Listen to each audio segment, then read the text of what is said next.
someone doesn't understand fully that they've passed through to the other side, they are going to remain energetically parts of their soul, not the whole soul. This is an essence of them. And so when I've had clients that have reincarnated already, I already have, say, for instance, and I've said this before, one of the cases, a lady who was based out in India felt that her, I think it was 5 or 7 year old son, was a reincarnation of her father. And I she didn't tell me this. I told her, and she went, "You're correct. This is what the family feels. You know, he's whistling the same way as my father, which would have been his grandfather." And there was so. When she then asked me, then is it possible to communicate still with their spirit, their soul, if he's being reincarnated into her son? And from looking back at some of my other clients I've had over the years, yes, it's possible, because you're working with a part of their soul. It's an essence, a side of them. You know, sometimes I explain it when we look at this in class, the diamond being our soul, different sides of us. So for instance, the hauntings that you have in that property now, the soul has moved off, but part of what isn't complete is part of the side of them, part of that is unresolved. Thank you. They're saying to me that those who, I want to use that word, those who have invaded the property, as in their essence of their energy stepping forward in this haunted property that you have right now, it feels like there's something that's still unresolved for each of those individuals. So it would be someone to be there in that presence of that accommodation where you are right now, and sitting with each of those to untangle. And there's quite a lot. I mean, they just said 20. There's quite a lot of energy, different time zones going on in that one property. They seem to have been pulled together like a magnet in there. There's a lot of sadness in that property. When you are in tuned, which you are in tuned and you're staying in that property, so the more that someone's in tuned with opening up their energy and are aware of different dimensions, then you get to see, hear and feel it all. Aren't we lucky? So because you are intuitive, you're psychic, you know, there's mediumistic skills there, you're hearing and you're seeing it and you're feeling it.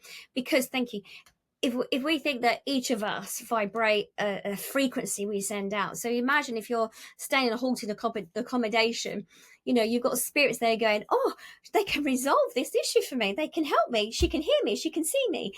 We're coming in. Can we communicate with you? And obviously, you know, it's a bit much when you're trying to sleep and you've got someone pulling at you or sleeping by your side.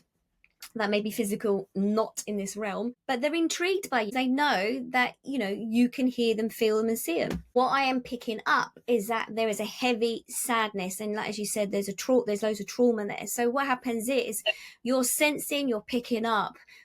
You actually, not that I'm a ghost hunter, but or ghostbuster, whatever, but to sit with each of them and to work through with each of them like a counsellor sort of thing, sort of like what happened, and you know, try and tell me, get some more information. I mean, if you wanted to, you could do that, but there's a lot of sadness that comes in, and this is where, thank you, they're talking about like a alignment now. When people ask what does alignment mean, it's like really when you're in tune with how your energy is feeling, you know, and when it feels a bit out of balance, or when something might feel like yourself with this situation where it's too much, it sort of can feel a bit overwhelmed with all what's going on. So when I think I was 15 or 16, we moved to a block of flats. We left our lovely home.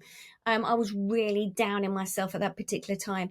And then we moved into a haunted flat. There was a whole block of them.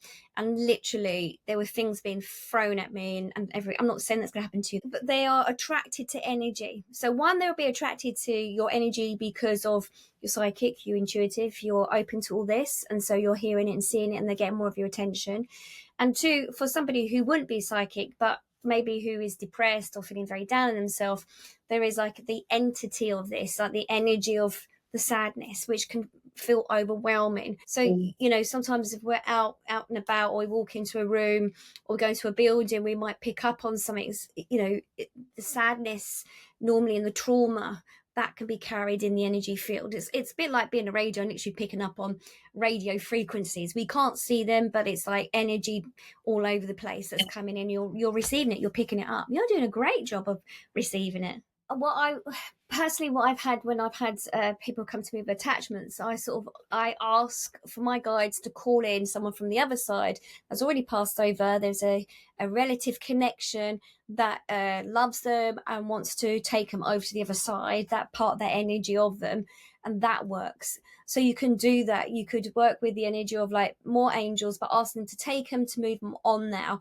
And if there's any relatives on the other side that are connected to them, can they please take them away as well, because they've passed over, they don't understand, it's still, they're moving around their energy stream, and they're still making a lot of fuss on this side. So it's like literally help them to pass over, and maybe that's the reason why you're there. I just feel there are some souls there that haven't been laid to rest as such, and are still moving around and still sort of not sure, what's going on. And then this can be a collective of negative energy, like a ball. But if they were untangled, like from this ball of wool, each one was untangled and their story was told, or someone was to listen to them and maybe to help them to move over to the other side, then it will be dispersed. We can call in angels to protect ourselves, but we also have to be really, really deep sea, have to really to believe it. The minute our mind slips and goes, oh, bejeez, I've called in the angels, but I'm a bit worried, then that's the energy. So they're always going to come in on the energy frequency.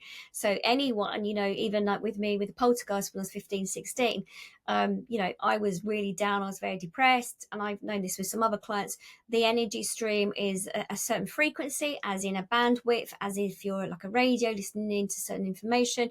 Being on that bandwidth, they're going to come straight in on that. And the more that we're fearful, it comes in on that. So and that's why we've got to look at our energy and keep looking at it and reinforcing it constantly.